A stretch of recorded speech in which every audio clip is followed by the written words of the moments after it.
Assalamualaikum. So today we have a topic about the moral reasoning and culture. Firstly, we discuss about the moral reasoning. Moral reasoning is a study of how people think about right and wrong and how they acquire and apply moral rules. It is a sub-discipline of moral psychology that overlaps with moral philosophy and the foundation of descriptive ethics. Moral reasoning वो होती है जिसके अंदर हम अपनी right and wrong जो है चीजों को बारे में जानते हैं और उनको जो रूल्स होते हैं राइट एंड रॉन्ग उन्हें हम अप्लाई करते हैं अपनी लाइफ में, जो कि मॉरल साइकोलॉजी में डिसिप्लिन सिखाए जाते हैं, जो कि ओवरलैप्स करते हैं हमारे फिलोसफिकल जो है वो थिंकिंग और अप्रोचेस से। इसमें जो है हम लोग फाउंडेशंस और डिफरेंट डिस्क्रिप्टिव एथिक्स का यूज करते हैं for applying rules in our life. Description, अब ये मॉरल रीजनिंग की डिस्क्रिप्शन इसमें starting from a young age, हम यंग एज से ही जो है people can make moral decisions लेना स्टार्ट कर देते हैं फ्रॉम राइट एंड रॉन्ग, कि वो राइट है या रॉन्ग है, इनके बारे में जानना स्टार्ट कर देते हैं। Moral reasoning however is a part of morality that occurs both with in the between individuals, यानी कि दो बिटवीन के इंडिविजुअल्स के बिटवीन जो है वो मॉरली ऑकर होती हैं। इसमें प्रोमिनेंट कंट्रीब्यूशन और थ्योरी है जिसमें लॉरेंस कॉलबर्ग ने और एलियट टॉरल ने जो है वो एक term sometimes used in a different sense, यानी कि एक टर्म जो कि डिफरेंट सेंसेस में यूज होती है, उसमें reasoning under the condition of uncertainty such as those commonly obtain in court of law. Court of law में जो है वो यूज होती है, कोर्ट ऑफ लॉ में जो है वो ये फ्रेजेस यूज होते हैं और ये मॉरल सर्टेनिटी जो है वो आइडियाज हैं जो कि सेल्डम यूज किए जाते हैं। और moral reasoning is an important and often daily process that people use when trying to do the right thing, यानी कि जब हम कोई भी right thing करते हैं तो उसमें moral process होता है, हमारा moral decision होता है किसी भी चीज को लेकर, जो कि हम given situation में जिस तरह से हम react करते हैं, behave करते हैं, exaggerate करते हैं अपने rules को, ये सब situations जो है वो morality में show होती हैं। A moral choice can be personal, economics and ethical one, यानी कि पर्सनल भी हो सकती है, इकोनॉमिक्स भी हो सकती है, एथिकल वर्ड्स भी हो सकती है। डिस्क्राइब द एथिकल कोड्स, इसमें डिस्क्राइब की जाती है एथिकल रिलेशनशिप्स में जो है ब्रांच ऑफ साइकोलॉजी जो है वो इससे कंसर्न करती है, परसीव्ड करती है।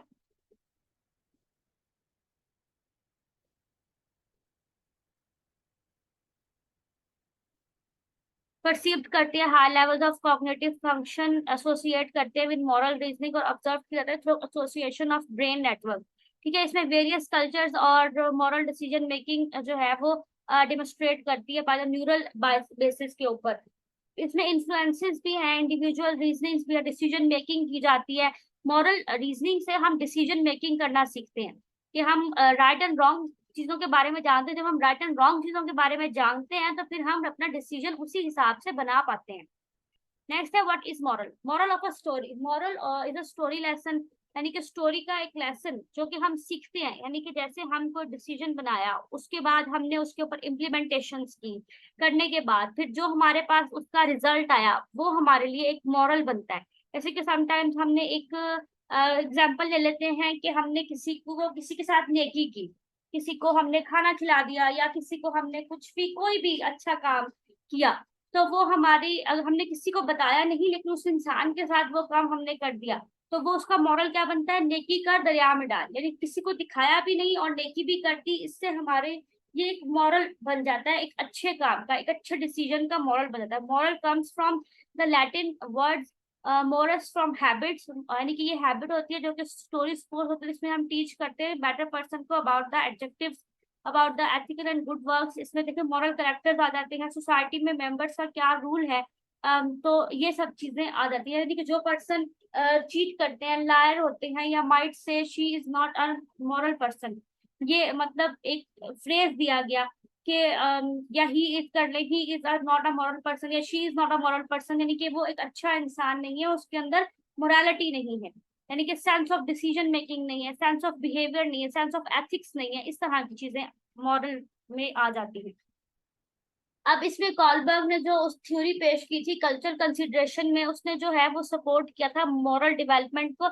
It appears that people progress through the stages in the same order, however individual in different cultures seems to be so at different rates। यानी कि जो लोग different stages पर मॉरल के बारे में जानते हैं, उसी तरह लोग डिफरेंट कल्चर्स में भी मोरालिटी के ऊपर काफी अच्छा जो है डिफरेंट रेट करते हैं।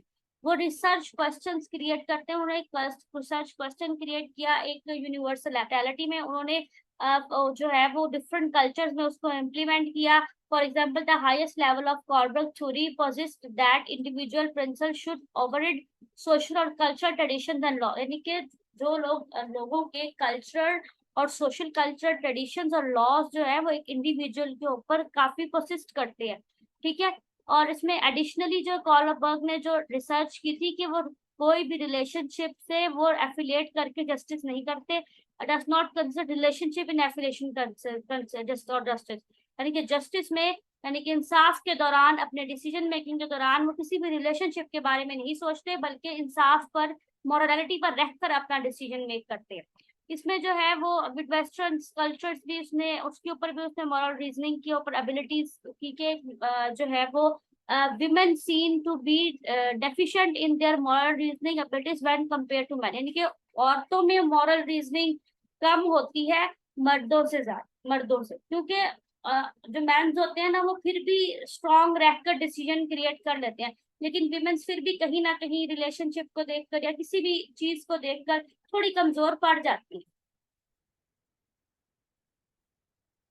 नेक्स्ट है जी, कार्ल गिलन ने भी जो है वो एक थ्योरी प्रपोज की थी, उसमें भी उसने जो है वो female reason differentially about morality, यानी कि मेल्स एंड फीमेल्स के ऊपर उसने डिफरेंट रीजंस क्रिएट किए थे। She argue that girl and women focus more on staying connected and maintaining interpersonal relationship. यानी कि वुमेन या लड़कियां जो भी हैं वो इंटरपर्सनल रिलेशनशिप्स को ज्यादा मेंटेन करने के लिए जो है वो स्टेइंग कनेक्टेड रहते हैं, जबकि बॉयज जो होते हैं वो जस्टिस और इंडिविजुअल राइट के ऊपर वर्क करते हैं।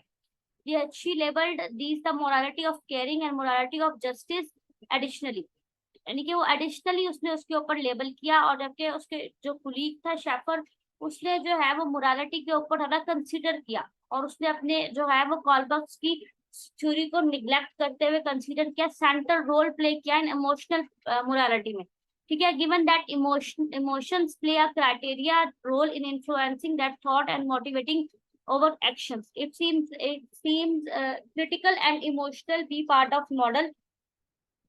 Other models of morality have engaged to address the limitation and the most widely discussed within culture psychology in the three ethic model of morality। यानी कि सर थ्री एथिकल मोरालिटीज जो कि हमने next पढ़ेंगे कि ethical के कौन से थ्री मोरालिटी मोरालिटी के कौन से थ्री एथिक्स होते हैं, जिनको लेकर हम जो है वो डिफरेंट रिसर्चेस करते हैं, डिफरेंट क्वेश्चन बनाते हैं, जिससे लेकर हम अपनी जो है वो रिसर्चेस क्रिएट करके मोरालिटी के बारे में जानते हैं। तो थ्री अप्रोचेस ऑफ एथिक्स ये हैं कि थ्री अप्रोचेस ऑफ एथिक्स हैं विर्चुअल ethics, consequentialist ethics and deontological or duty based ethics। It's important to consider all three approaches to be good person and to do right thing। यानी कि good person बनने के लिए और right thing सही चीज को करने के लिए ये तीन एथिक्स हमें पता होना बहुत जरूरी है। फर्स्ट है virtual ethics. Virtual ethics, how to live your life, अपनी लाइफ कैसे जी जाए। इसमें हम एथिक क्वेश्चन जो कि इंफॉर्मेशन एथिकल डिसीजन है हमारा, what kind of person do I want to be, यानी कि हमें किस तरह का क्वेश्चन बनना है, तो पर्सन बनना है, ये क्वेश्चंस हैं जो कि हम बिल्ड करते हैं। फिर what virtual bring me closer to this goal, यानी कि कौन सी चीज मुझे अपने गोल के करीब लेकर जाएगी। Which vices prevent me from achieving it, कौन सी चीज जो है वो मुझसे इसको अचीव करने में मेरी मदद करेगी। Is my behaviour consist with being a moral person, यानी कि मेरा बिहेवियर भी क्या कंसिस्ट करेगा मुझे एक मॉरल पर्सन बनने में। सब मेन प्रिंसिपल्स, यानी कि अपने प्रिंसिपल्स के ऊपर जो है वो बनाने चाहिए। फिर aspiring to a set of virtuals, अपनी जो है वो सेटअप क्रिएट करें। According to set of vices, ऐसी चीजों को खुद से दूर रखें जो आपको अपने गोल से दूर लेकर जाती हो। अपनी इंटीग्रिटी और प्राइमरी वैल्यूज को सर्च करना। फिर फाइंडिंग करना right balance with in between values, यानी कि वैल्यूज में राइट बैलेंस क्रिएट करना, क्योंकि समटाइम्स हम अपनी वैल्यूज को इतनी इंपॉर्टेंस दे जाते हैं कि हम जो है वो कुछ कहीं ना कहीं हम अपने मॉरल डिसीजन से हट जाते हैं। कौन सी क्वांटलिस्ट एथिक्स, इसमें इज इट गुड, कि क्या ये ठीक है, ये की क्वेश्चन है ऑफ एथिकल डिसीजन का। What impact is my behaviour having on the world, मेरा बिहेवियर वर्ल्ड पर क्या इफेक्ट डालेगा। I am I doing more good और हार्म बाय माय बिहेवियर, मैं अपने बिहेवियर से कितना अच्छा कर सकता हूँ और कितना हार्म पहुंचा सकता हूँ किसी को। Is my behaviour making the world a better place, क्या मेरा बिहेवियर जो है वो वर्ल्ड को एक बेटर प्लेस बना सकता है। सम मेल गोल्स एक्शंस जो कि ग्रेटेस्ट गुड और ग्रेटेस्ट नंबर ऑफ पीपल में जो है वो बहुत नजर आते हैं। अपने एक्शंस और एम्स के जरिए ही इंसान एक मॉरल पर्सन बन सकता है। फिर benevolence is a primary value, ये कुछ फिलोसोफर्स के नीचे दिए, कुछ फिलोसोफर ने मिलकर ये सारे क्वेश्चंस बिल्ड किए थे। नेक्स्ट है डियो नोडल नोडोलॉजिकल एथिक्स, इसमें इज इट राइट, क्या ये सही है, ये क्वेश्चन का एथिक डिसीजन होता है। फिर वो उसका what are my ethical principles telling me I do, यानी कि मेरे एथिकल प्रिंसिपल्स क्या कहते हैं कि मुझे क्या करना चाहिए।